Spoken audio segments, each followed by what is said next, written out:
साथियों नमस्कार, स्वागत है आपका अपने YouTube चैनल जो ये आप देख रहे हो चैनल एग्री मिशन कोचिंग का ऑफिशियल YouTube चैनल है।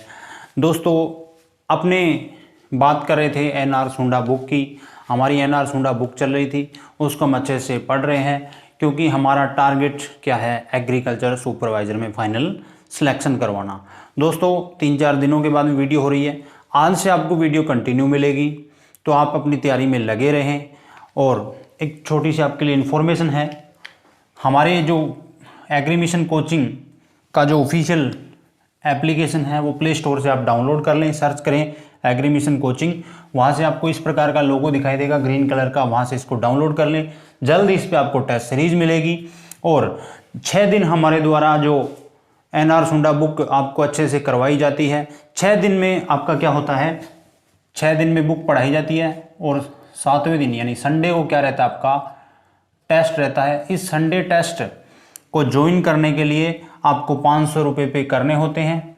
जो टेस्ट होगा वो टेलीग्राम और एप्लीकेशन, यानी टेलीग्राम पे पहला टेस्ट हो चुका है और हम कोशिश कर रहे हैं कि आपका सेकंड टेस्ट है वो एप्लीकेशन पे, उसके बाद में जो टेस्ट होंगे वो हम कोशिश कर रहे हैं कि आपके एप्लीकेशन पे रहें। लेकिन अभी तक की बात है कि टेलीग्राम पे भी हो सकता है और एप्लीकेशन भी हो सकता है। आप एप्लीकेशन को डाउनलोड कर लें। इसके लिए आपका चार्ज रहेगा 500 रुपये। ये कंप्लीट बुक के लिए चार्ज रहेगा, यानी आपकी एनआर सुंडा जब तक कंप्लीट होगी तब तक ये टेस्ट चलेंगे उसमें से।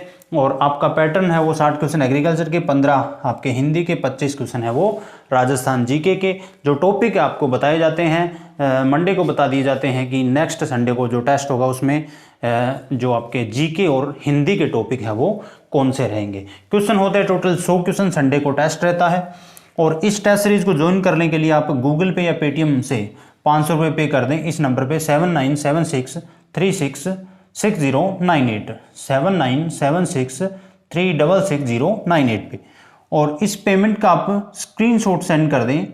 जो आपने पेमेंट किया उसका स्क्रीनशॉट व्हाट्सअप नंबर है 9667108770 9667108770 पे आप है जो स्क्रीनशॉट और अपना नाम और एड्रेस के साथ भेज दें और आपको एक सेपरेट ग्रुप में है वो ऐड कर लिया जाएगा, जहां से आप टेस्ट है वो कंटिन्यू कर सकते हो।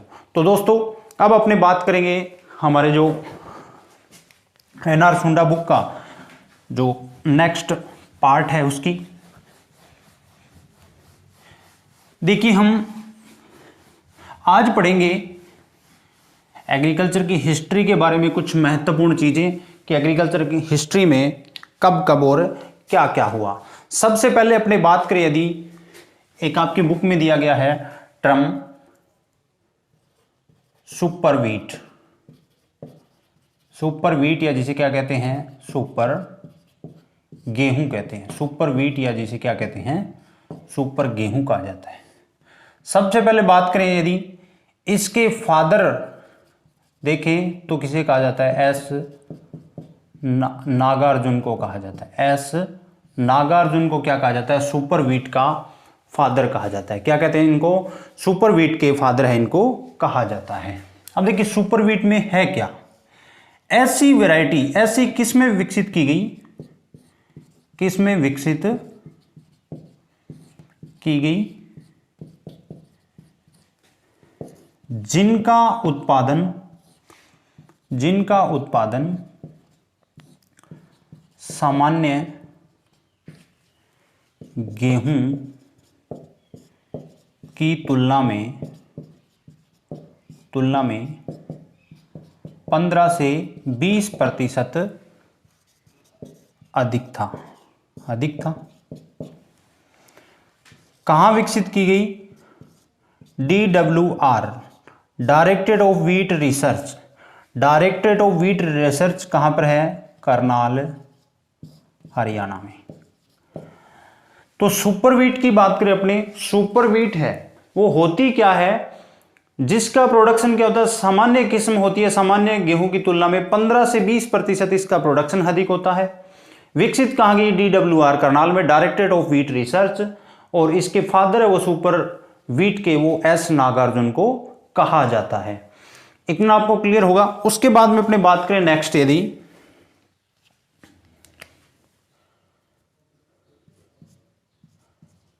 ट्रांसजेनिक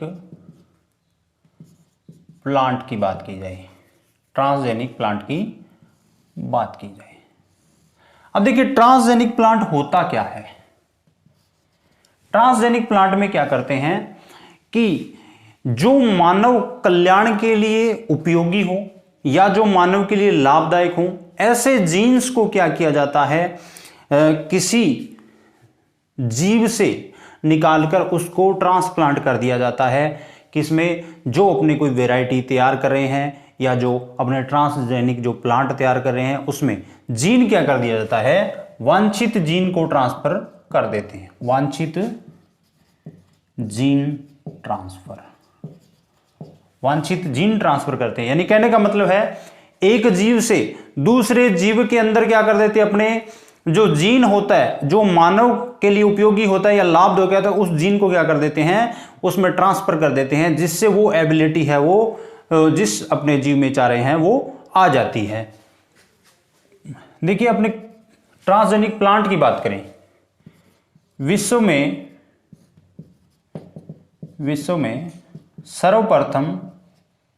सर्वप्रथम ट्रांसजेनिक पौधा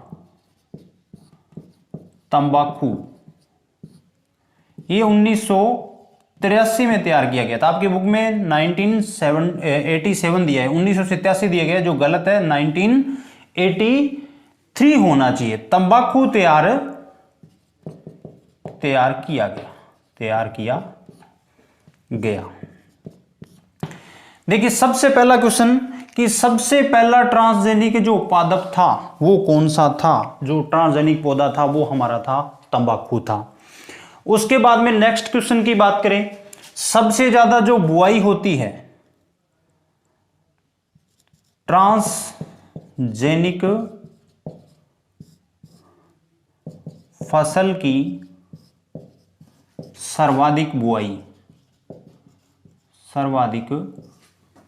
बुआई वो किसकी होती है, सोयाबीन की। किसकी होती है, सोयाबीन की रहती है। सबसे ज्यादा जो बुआई होती है वो किसकी होती है, सोयाबीन की।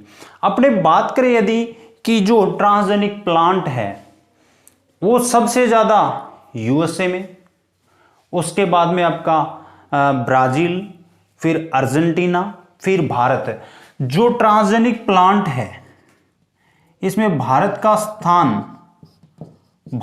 स्थान है चौथा स्थान है। भारत की 7% हिस्सेदारी रहती है। सबसे ज्यादा कौन है, यूएसए। सबसे ज्यादा किसका है, यूएसए का रहता है। 44% क्या करता है, यूएसए है वो ट्रांसजेनिक फसलें हैं वो उगाता है। भारत का स्थान इसमें रहता है चौथा, 7%। उसके बाद में चाइना रहता है, उसका भारत से कम 5वें स्थान पे है, 2% का उत्पादन करता है। विश्व में कौन कौन सी फसलें हैं जो तैयार की गई है अभी, जैसे तंबाकू होगी, मक्का हो गया, सोयाबीन हो गया, सरसों हो गई, बैंगन हो गया, टमाटर हो गया, कपास हो गया। इसके अलावा कुछ और फसलें भी रहती है। इनके क्या है, ट्रांसजेनिक प्लांट है वो तैयार की गई, यानी इनमें बाहर से कोई जीन डाला गया है जिससे इनकी या तो क्या होती है, क्वालिटी इंप्रूवमेंट होती है या इनका प्रोडक्शन है वो बड़ा है। नेक्स्ट अपने कुछ और बातें करें यदि इसके बारे में। देखिए ट्रांसजेनिक प्लांट की यदि बात करें तो सबसे ज्यादा विश्व में कौन से प्लांट को उगाया जाता है ट्रांसजेनिक, वो उगाया जाता है सोयाबीन को। किसको उगाया जाता है, सोयाबीन को उगाया जाता है। सर्वाधिक उगाया जाने वाला ट्रांसजेनिक प्लांट वो है आपका सोयाबीन।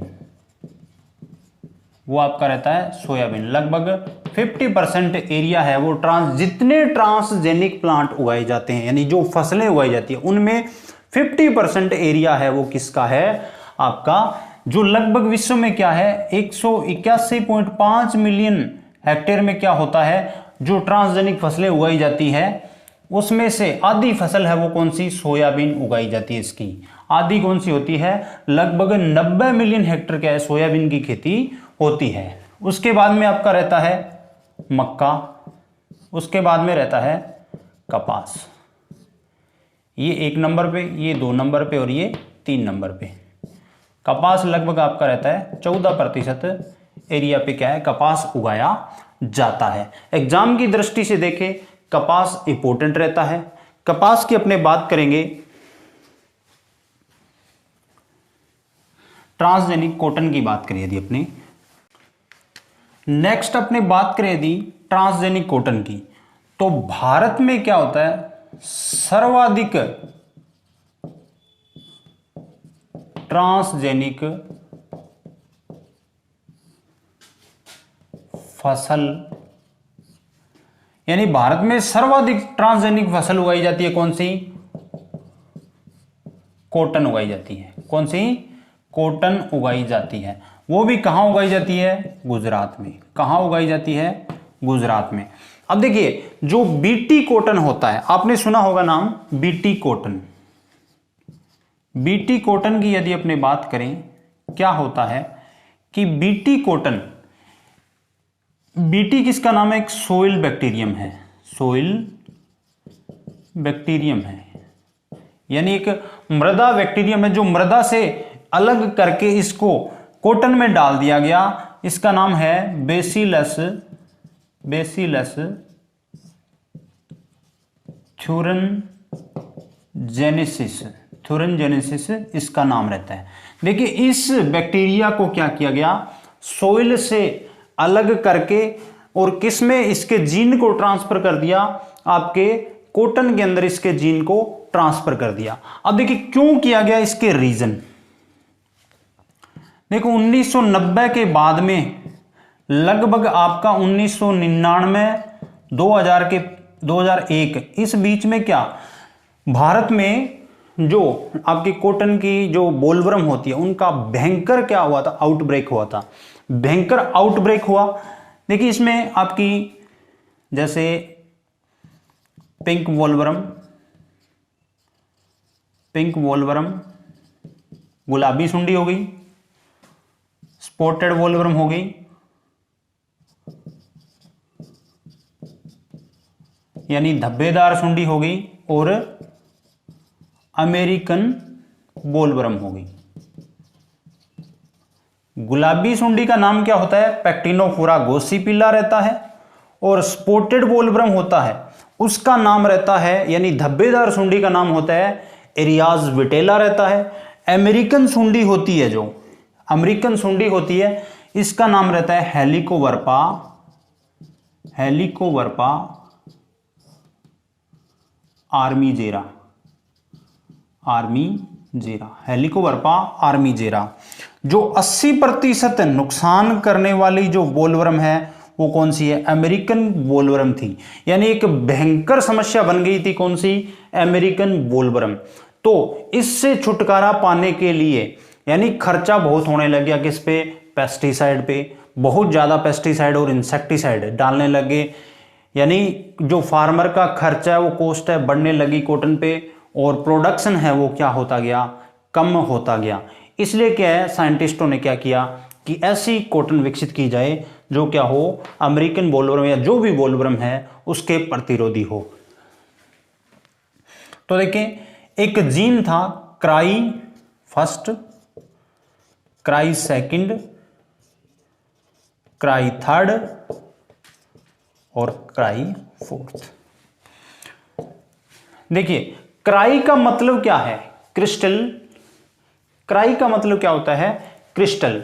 यानी जो सोइल बैक्टीरियम है, सोइल बैक्टीरियम है उसके जो अपने उससे देखें माइक्रोस्कोप से तो किसके रूप में दिखाई देता है, ये क्रिस्टल के रूप में। तो जो क्राई फर्स्ट होता है ये लेपिडोप्टेरा, और ये आपका क्राई सेकंड था जो लेपिडोप्टेरा प्लस डिप्टेरा। ये था आपका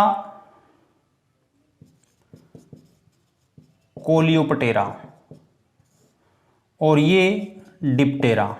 क्राई फर्स्ट है जो लेपिडोप्टेरा गण के लिए प्रतिरोधी था, cry second lepidoptera plus Diptera के लिए, और क्राई थर्ड था वो कोलियोप्टेरा के लिए, और क्राई फोर्थ था वो डिप्टेरा गण के जो इंसेक्ट होते हैं इनके प्रतिरोधी था। तो ये बीटी कोटन क्या था, जीन डालने के बाद में ऐसा टॉक्सिन, आप कह सकते हो जहर पैदा करता है। क्या करता है? एंडोटॉक्सिन। क्या करता है? एंडोटॉक्सिन पैदा करता है। एंडोटॉक्सिन पैदा करता है। एंडोटॉक्सिन पैदा करता है, जिससे क्या होता है, जो आपकी अमेरिकन बोलवर्म होती है, अमेरिकन बोलवर्म होती है, उसके जो मिड गट पर क्या होता है, असर होता है, यानी उस जहर का असर होता है, जिससे मिड गट पे असर होने से क्या है, इसकी मृत्यु हो जाती है। यानी ये है खाने पे मृत्यु हो जाती है, लेकिन इसका जो लाभदायक इंसेक्ट है उन पे कोई फर्क नहीं पड़ता, यानी लाभदायक कीटों को नुकसान नहीं होता है।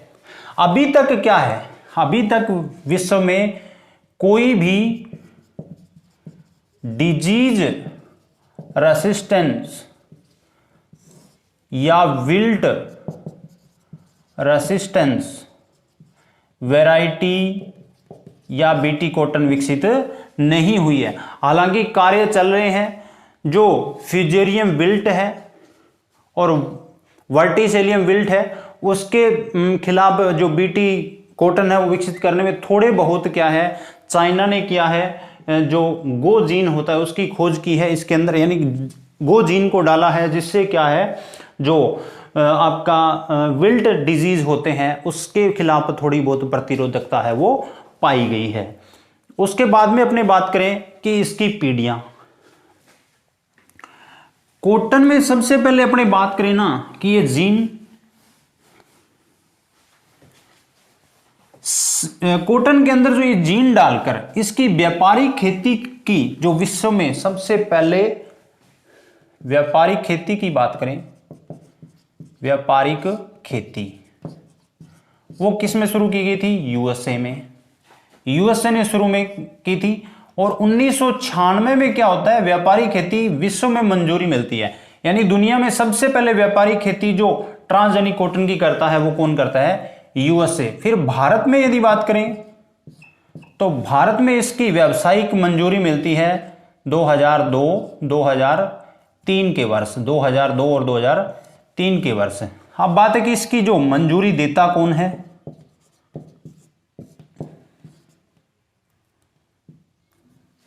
Genetic engineering approval committee. Genetic engineering approval committee, ये क्या करती है? अप्रूवल देती है कि जेनेटिक इंजीनियरिंग अप्रूवल कमेटी है वो क्या करती है? मंजूरी। इसने भारत में 2002 में क्या देती थी? मार्च 2002 में अनुमति दे दी थी कि आप जो जेनेटिक मॉडिफाइड क्रॉप है कॉटन, उसको भारत में आप उगा सकते हो। तो उसके बाद में भारत में खेती शुरू हो गई थी। फिर बात करें एरिया की, जो क्षेत्रफल है, मैं बात करूं 2021 की, तो 2021 में इसका जो बीटी कॉटन है इसका एरिया लगभग भारत में है 12.96 मिलियन हेक्टेयर, और विश्व की बात करूं यदि, ये तो था भारत का, और 2021 में विश्व की बात करूं तो 31.36 मिलियन हेक्टेयर क्या रहता है? विश्व में रहता है। क्या रहता है? विश्व में इसका एरिया रहता है। यदि इसके लिए मैं पीढ़ियों की बात करूं तो इसकी पीढ़ी थी एक तो बीजी फर्स्ट, दूसरी थी बीजी सेकंड। बीजी फर्स्ट क्या थी? बोलगार्ड फर्स्ट कहते हैं, और बीजी सेकंड को क्या कहते हैं? बोलगार्ड सेकंड कहते हैं। वर्तमान में जो जनरेशन चल रही है वो कौन सी है? सेकंड जनरेशन चल रही है। सबसे पहले जो बीटी कॉटन तैयार किया था, सबसे पहले कंपनी कौन सी थी? मोनसेंटो कंपनी थी। मोनसेंटो, डेल्टा और पाइन कंपनी थी। कौन कौन सी थी? मोनसेंटो थी, डेल्टा थी, पाइन कंपनी थी, जिन्होंने क्या किया था, सबसे पहले जो बीटी कॉटन है वो यूएसए में इन्होंने तैयार किया था। उसके बाद में यदि देखें भारत में कुछ बीटी कॉटन से रिलेटेड जुड़ी हुई चीजों को देखा जाए,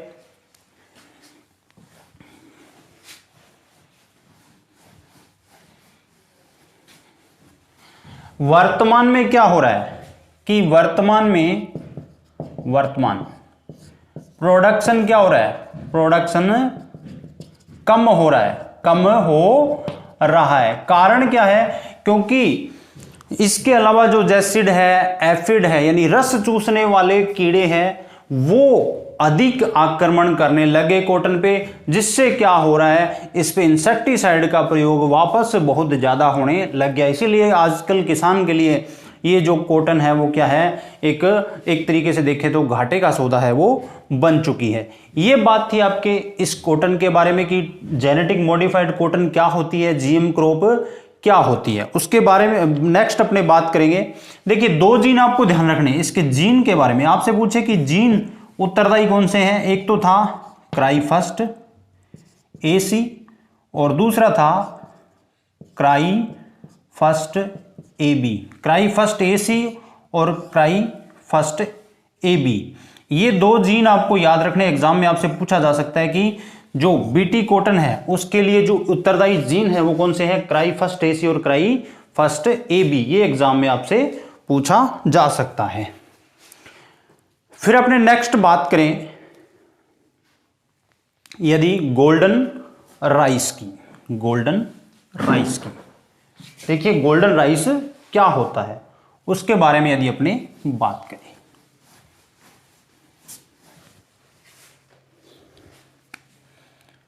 गोल्डन राइस, जिसे क्या कहते हैं, सुनहरा धान कहा जाता है, सुनहरा धान कहते हैं, सुनहरा धान कहा जाता है। देखिए सुनहरा धान होता क्या है, सुनहरा धान होता क्या है, एक तो आपका होता है सामान्य धान, सामान्य धान। आपने घरों में जो चावल देखा होगा सफेद रंग का, घरों में आप देखते हो चावल अपने मार्केट से लेके आते हैं, सफेद रंग का चावल होता है। हुआ क्या कि सबसे ज्यादा जो बच्चे हैं या जो स्तनपान करवा रही महिलाएं होती है, यानी जो बच्चों को फीड करवाती है, तो सबसे ज्यादा जो कुपोषण के शिकार हो रहे थे बच्चे, कुपोषण के शिकार हो रहे थे। तो वैज्ञानिकों ने क्या किया, जिससे कि विटामिन ए की कमी होती है, विटामिन ए, विटामिन की कमी किस में होती है, सफेद जो आपका चावल होता है इसके अंदर विटामिन ए की कमी होती है। और जो विटामिन ए होता है, अपने विटामिन की बात की थी कि विटामिन ए जो रतौंधी रोग हो जाता है, क्या होता है, रतौंधी रोग हो जाता है, जो ब्लाइंडनेस होता है वो किससे होता है, विटामिन ए से होता है। जिससे क्या, और एक जो रोग प्रतिरोधक क्षमता भी किस में होती है, यानी रोगों से लड़ने की क्षमता भी विटामिन ए में पाई जाती है। तो विटामिन ए से क्या हो रहा था, कमी से कुपोषण के शिकार हो रहे थे बच्चे। तो सुनहरा धान है, गोल्डन राइस, ये विकसित किया गया। इसमें विटामिन ए की मात्रा अधिक, या तो विटामिन ए या बीटा कैरोटीन, बीटा कैरोटीन की मात्रा अधिक। बीटा कैरोटीन क्या होता है, विटामिन ए का पूर्वगामी होता है बीटा कैरोटीन। हमारे शरीर में क्या होता है, जब अपने राइस को खाते हैं तब राइस बीटा कैरोटीन के रूप में हमारे शरीर में, यानी जो गोल्डन राइस इसको खाते हैं तब हमारे शरीर के अंदर जो आता है वो विटामिन बीटा कैरोटीन के रूप में आता है। लेकिन अपना जो बॉडी होती है वो क्या करती है, विटामिन ए के रूप में इसको कन्वर्ट कर देती है। तो ये जो गोल्डन राइस था, ये इंटरनेशनल राइस रिसर्च इंस्टीट्यूट में विकसित किया गया था गोल्डन राइस। विकसित किसके द्वारा किया गया था? यदि बात करें वैज्ञानिकों की, साइंटिस्ट की बात करें यदि, तो इंडोपोट्रिक्स कौन थे? इंडोपोट्रिक्स थे जर्मनी से। कहां से थे ये? जर्मनी से। इन्होंने क्या किया था? जो गोल्डन राइस था इसको विकसित किया था। एग्जाम में पूछा जाता है कि इसमें विटामिन कौन सा होता है सर्वाधिक? Vitamin A. कैरोटीन पूछे तो बीटा कैरोटीन होता है। गोल्डन राइस का रंग है वो कैसा होता है? सुनहरा होता है। कैसा होता है? सुनहरा होता है। आपको इतनी बातें इसके बारे में ध्यान में रखनी है। फिर अपने नेक्स्ट यदि बात करेंगे सुपर राइस की। सुपर राइस की बात करेंगे। नेक्स्ट है हमारा super rice. Super rice. Super rice होता क्या है? देखिए, जो सामान्य धान था, सामान्य धान की तुलना में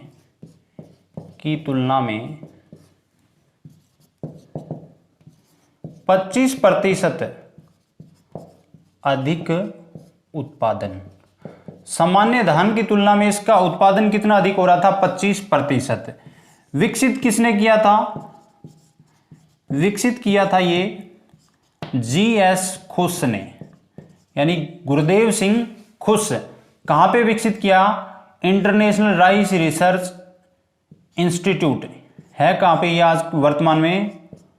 लॉस बानोस, फिलीपींस में। कहां पर है? फिलीपींस में। वर्तमान में ये कहां पे है? लॉस बानोस, फिलीपींस में है। इंटरनेशनल राइस रिसर्च इंस्टीट्यूट की स्थापना 1960 में हुई थी। इंटरनेशनल राइस रिसर्च इंस्टीट्यूट की स्थापना 1960 में हुई थी। देखिए, जो भूखमरी का कारण है वो, यानी पहले क्या था, जो आपका अनाज था या खाद्यान्न था, देश में क्या था? कमी थी, जिससे लोग भूख की वजह से भी मारे जा रहे थे। इसलिए इसका उत्पादन है वो 25% अधिक हो गया। और किसने ये, इसका क्रेडिट किसे जाता है? GS खुश को जाता है। इन्होंने क्या किया था? ऐसी किस्मों का विकास किया था जो क्या करती है? 25% जिनका प्रोडक्शन अधिक होता है। उसके बाद में अपने बात करें हाइब्रिड राइस की। नेक्स्ट बात करेंगे अपने हाइब्रिड राइस की। Hybrid rice.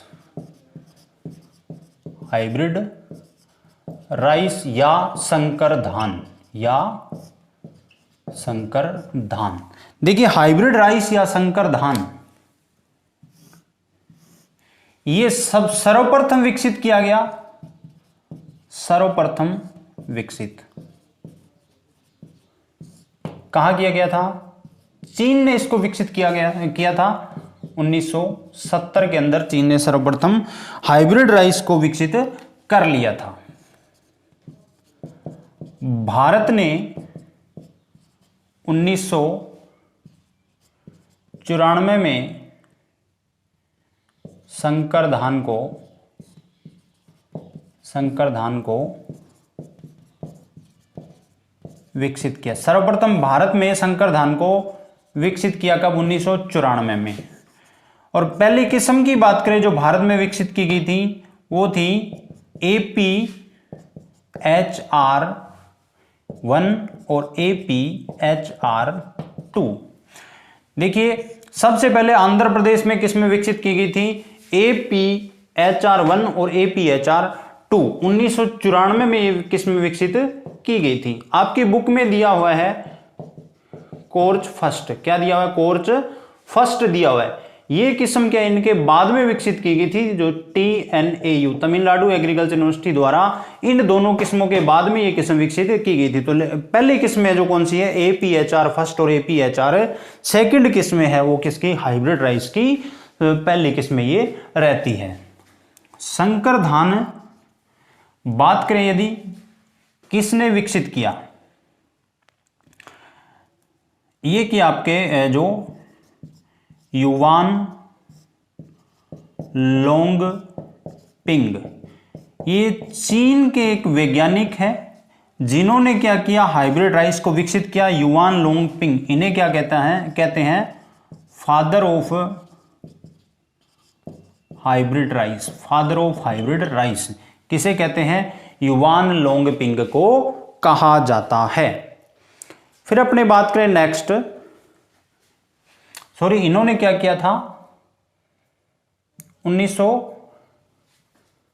1970 में विकसित किया था। आपकी बुक में 1974 दिया होगा, 1970 में क्या किया था इन्होंने? सर्वप्रथम विकसित किया था हाइब्रिड राइस को। उसके बाद में यदि बात करें, आपकी बुक में दे रखा है हाइब्रिड सरसों। अपने बात करेंगे हाइब्रिड सरसों की।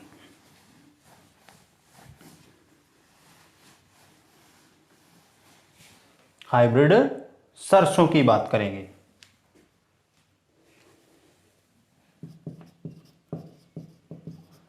हाइब्रिड मस्टर्ड,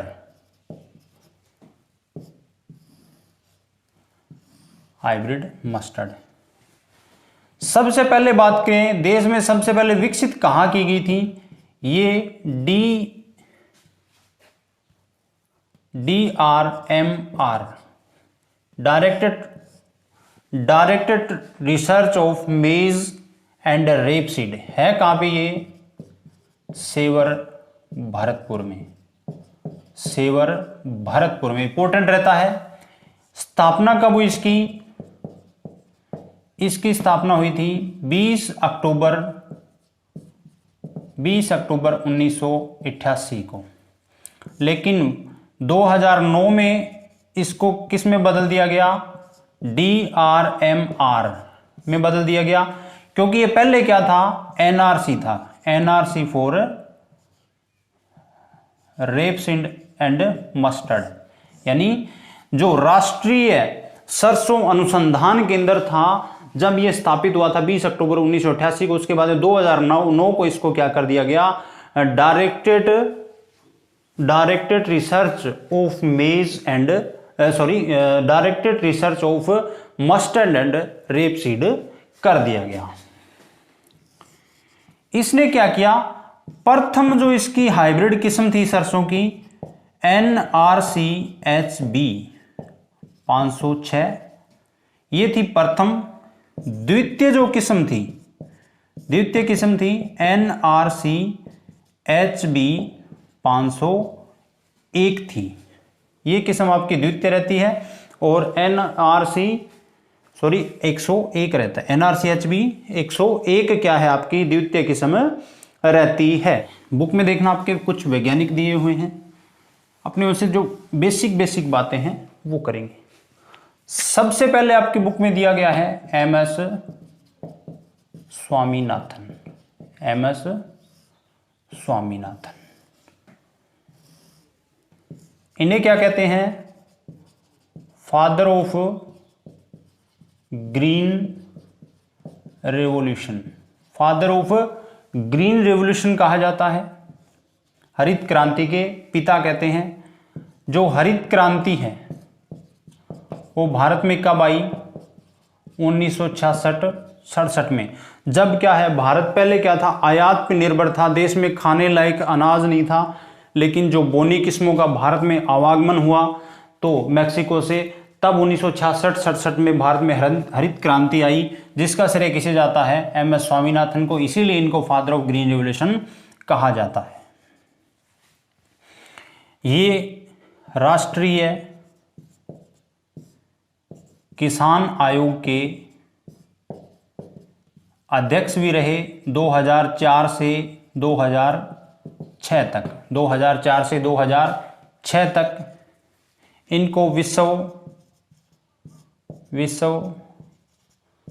खाद्य पुरस्कार भी मिला। 1987 के अंदर विश्व खाद्य पुरस्कार भी मिला MS स्वामीनाथन को। तो MS स्वामीनाथन क्या कहते हैं? फादर ऑफ ग्रीन रेवोल्यूशन कहा जाता है। हरित क्रांति 1966-67 में राष्ट्रीय किसान आयोग के अध्यक्ष भी रहे, और विश्व खाद्य पुरस्कार है इनको 1987 में मिला था। उसके बाद में यदि बात करें अपने नेक्स्ट, वर्गीज कुरियन। आपकी बुक में देखिए वर्गीज कुरियन दिया हुआ है, वर्गीज कुरियन। नेक्स्ट हमारे पास वैज्ञानिक रहते हैं वर्गीज कुरियन। वर्गीज कुरियन वर्गीज कुरियन को क्या कहते हैं? सफेद क्रांति या श्वेत क्रांति के पिता, श्वेत क्रांति के पिता। फादर ऑफ व्हाइट रिवॉल्यूशन किसे कहा जाता है? क्योंकि ये एनडीडीबी के क्या थे? प्रथम चेयरमैन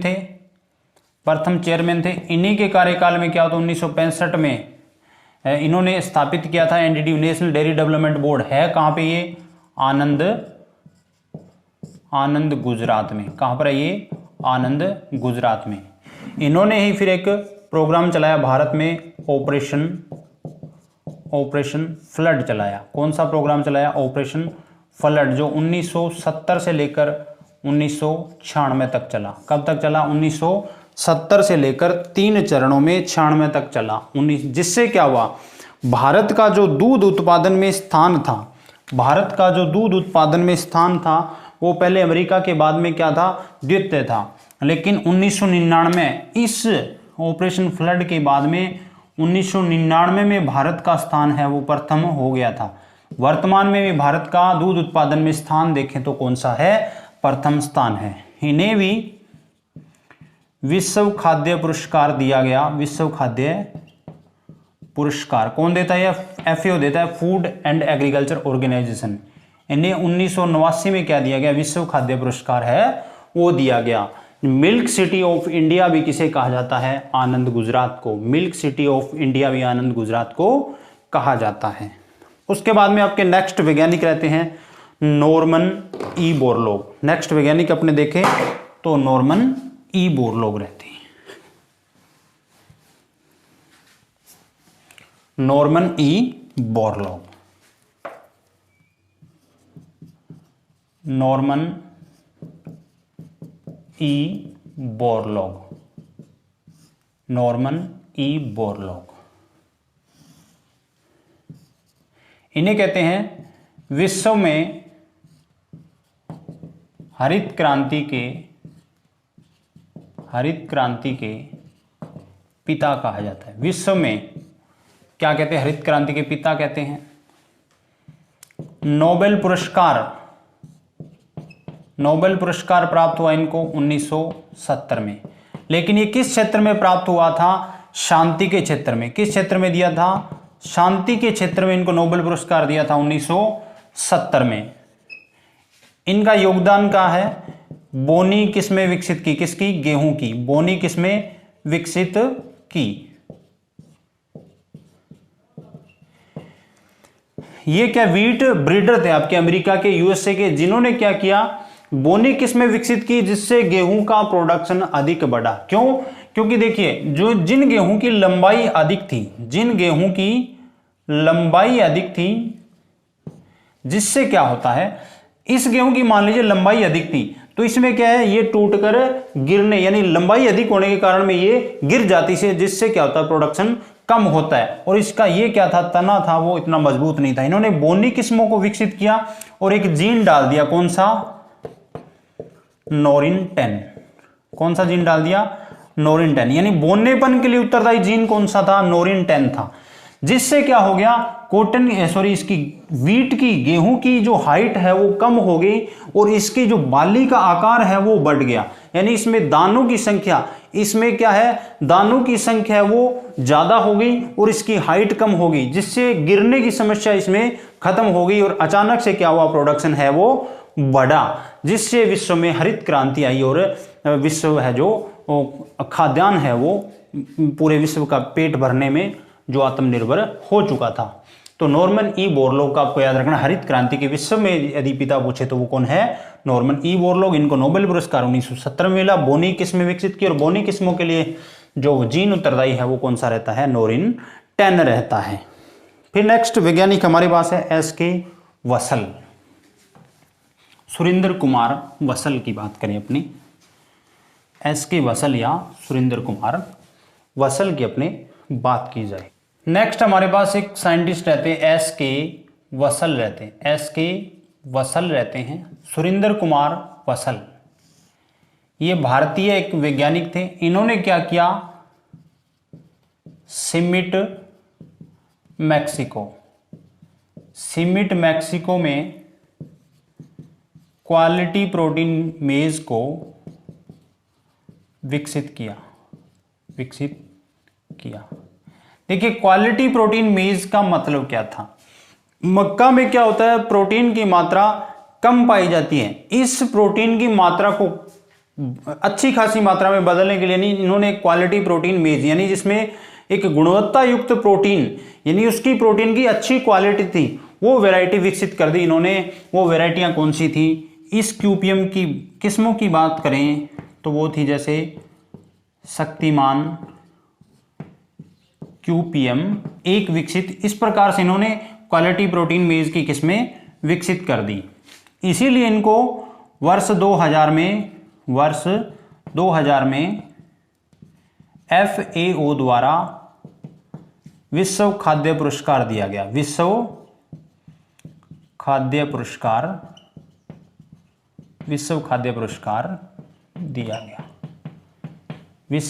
पुरस्कार है वो SK वसल को दिया गया।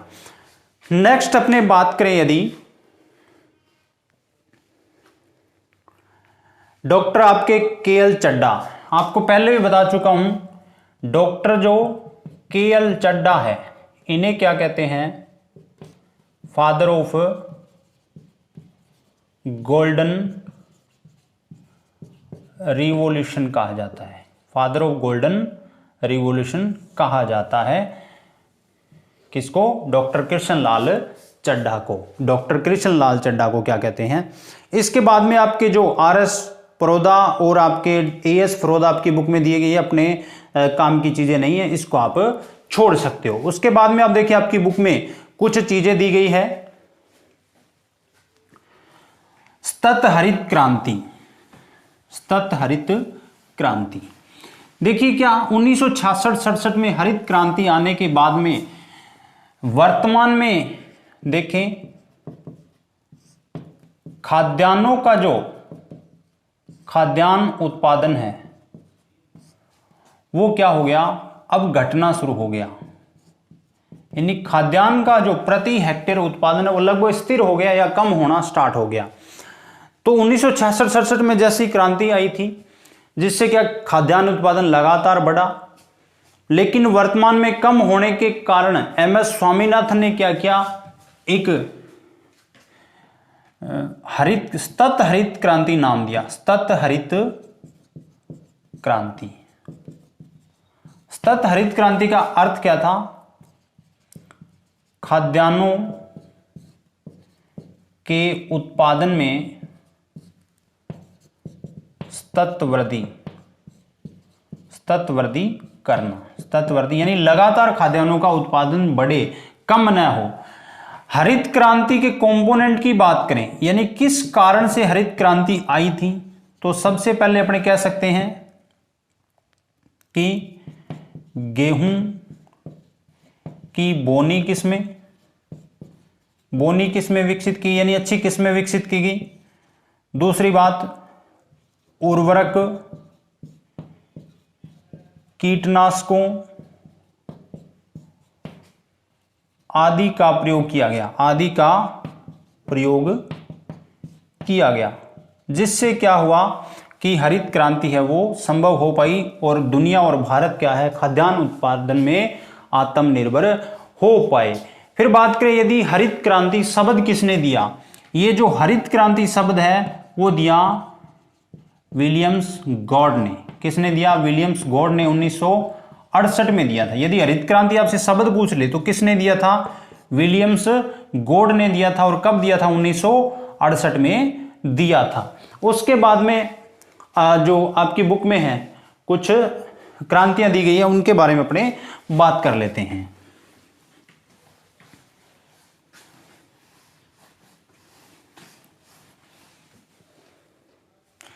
कृषि से संबंधित क्रांतियां। कृषि से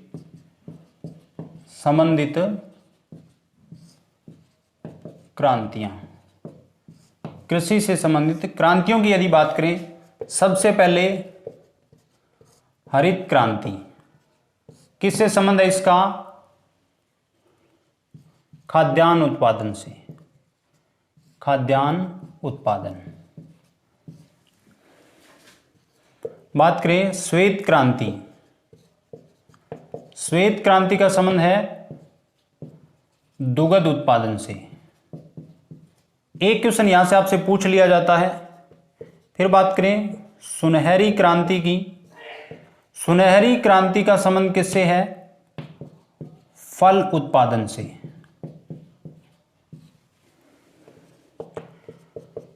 गोल क्रांति का संबंध किससे है? गोल क्रांति का संबंध रहता है आलू उत्पादन, आलू उत्पादन से। लाल क्रांति या रेड रिवॉल्यूशन, लाल क्रांति या रेड रिवॉल्यूशन का संबंध है वो टोमेटो, टमाटर और मीट यानी मांस से रहता है, टमाटर और मांस उत्पादन से। नीली क्रांति,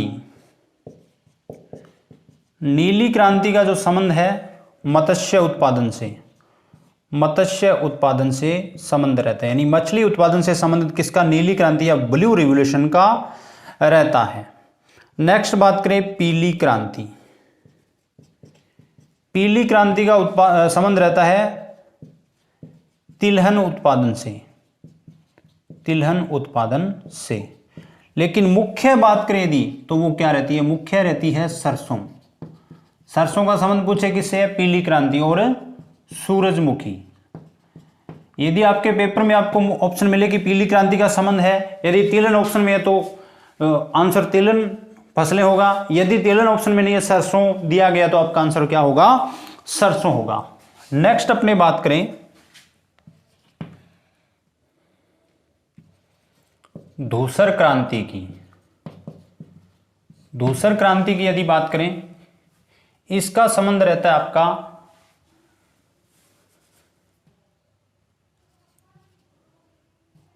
उर्वरक उत्पादन से, फर्टिलाइजर प्रोडक्शन से संबंध किसका रहता है? धूसर क्रांति, या जिसे अंग्रेजी में ग्रे रिवॉल्यूशन कहा जाता है, ग्रे रिवॉल्यूशन कहते हैं। फिर बात करें भूरी क्रांति, भूरी क्रांति या ब्राउन रिवॉल्यूशन। भूरी क्रांति, इसका संबंध रहता है खाद्य प्रसंस्करण से, खाद्य प्रसंस्करण से या फूड प्रोसेसिंग से किसका संबंध रहता है? ब्राउन रिवॉल्यूशन या भूरी क्रांति का रहता है। नेक्स्ट देखिए काली क्रांति, ब्लैक क्रांति, ब्लैक रिवॉल्यूशन का संबंध है वो किससे रहता है? बायोडीजल से। बायोडीजल क्या होता है?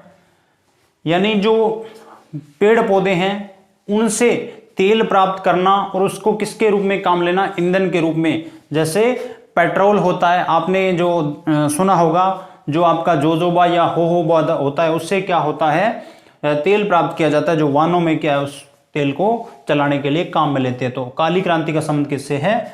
बायोडीजल से भी रहता है। नेक्स्ट बात करें यदि बादामी क्रांति का, तो इसका संबंध रहता है बादाम उत्पादन, मसाला उत्पादन से, मसाला उत्पादन से। नेक्स्ट आपकी बात करें क्रांतियों की, तो इसमें रहती है आपकी परभनी क्रांति। भिंडी की किस्म रहती है परभनी, तो भिंडी उत्पादन से संबंधित क्रांति है वो कौन सी है? आपकी परभनी क्रांति है वो रहती है। नेक्स्ट बात करें प्रोटीन क्रांति। प्रोटीन क्रांति का संबंध है दलहन उत्पादन से, दलहन उत्पादन बढ़ाना। ये जो प्रोटीन क्रांति है वो शब्द दिया था प्रधानमंत्री नरेंद्र मोदी ने दिया था। नेक्स्ट बात करें सदाबहार क्रांति, सदाबहार क्रांति, जिसको अंग्रेजी में कहते हैं रेनबो रिवॉल्यूशन। रेनबो रिवॉल्यूशन होती है जो, रेनबो रिवॉल्यूशन, इसका संबंध रहता है कृषि के सभी क्षेत्रों से, जो एग्रीकल्चर के सभी सेक्टर हैं उनका विकास हो, उनमें प्रोडक्शन बढ़े, तो इस क्रांति को अपने क्या कहते हैं, सदाबहार क्रांति कहा जाता है। फिर नेक्स्ट अपने बात करें यदि 15 नंबर रजत क्रांति, या इसको कहते हैं सिल्वर रिवॉल्यूशन। सिल्वर रिवॉल्यूशन ये रहता है पोल्ट्री या अंडा उत्पादन, पोल्ट्री या अंडा उत्पादन से संबंधित क्रांति है वो कौन सी है, रजत क्रांति रहती है, रजत क्रांति रहती है।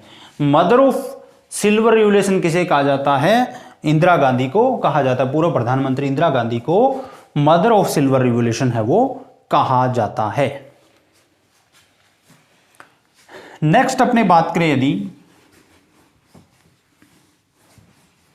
क्रांतियों में, सिल्वर रिवॉल्यूशन कौन सी होती है, ये आपकी रहती है पोल्ट्री या अंडा उत्पादन से संबंधित क्रांति।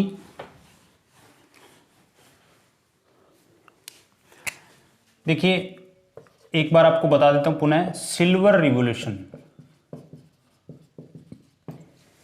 ये तो आपकी रहती है पोल्ट्री से, एक आपकी रहती है सिल्वर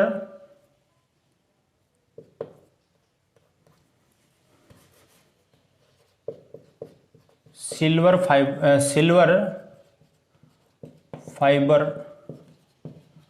रिवॉल्यूशन, ये आपकी रहती है कॉटन से संबंधित, कपास से संबंधित। रजत रेशा क्रांति है जो वो कॉटन से संबंधित है। यदि पूछे golden fibre revolution, golden fibre revolution किससे संबंधित है, ये आपकी रहती है जूट से। किससे संबंधित रहती है, जूट से संबंधित रहती है गोल्डन फाइबर रिवॉल्यूशन। लेकिन गोल्डन रिवॉल्यूशन किससे संबंधित है, फलों से या शहद से। अकेली गोल्डन किससे संबंधित है, फलों व शहद से। किससे संबंधित है, अकेली गोल्डन फाइबर रिवॉल्यूशन है वो किससे संबंधित है, फलों और शहद से रहती है। आपकी जो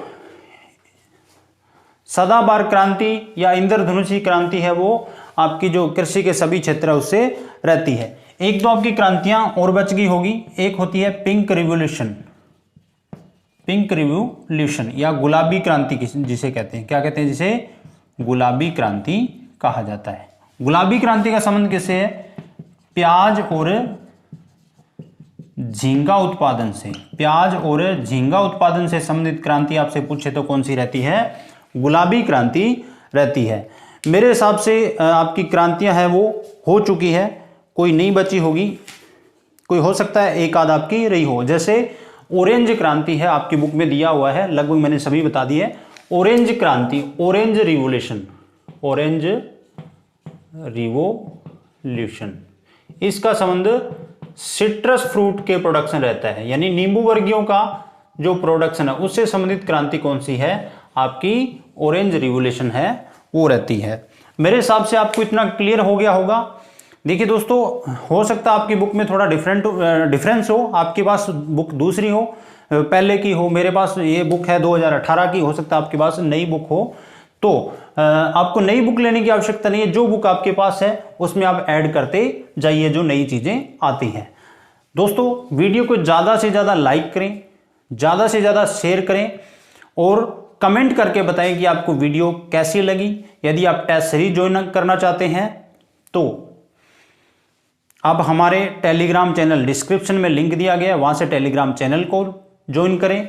वहाँ पे आपको अच्छी अच्छी क्विज मिलती है, वो फ्री ऑफ कॉस्ट रहती है, वो भी आप कीजिए और प्रैक्टिस कीजिए। डिस्क्रिप्शन में आपको लिंक दिया गया एप्लीकेशन का भी, वहाँ से आप एप्लीकेशन को डाउनलोड करें, वहाँ भी आपको टेस्ट सीरीज है वो अवेलेबल रहेगी।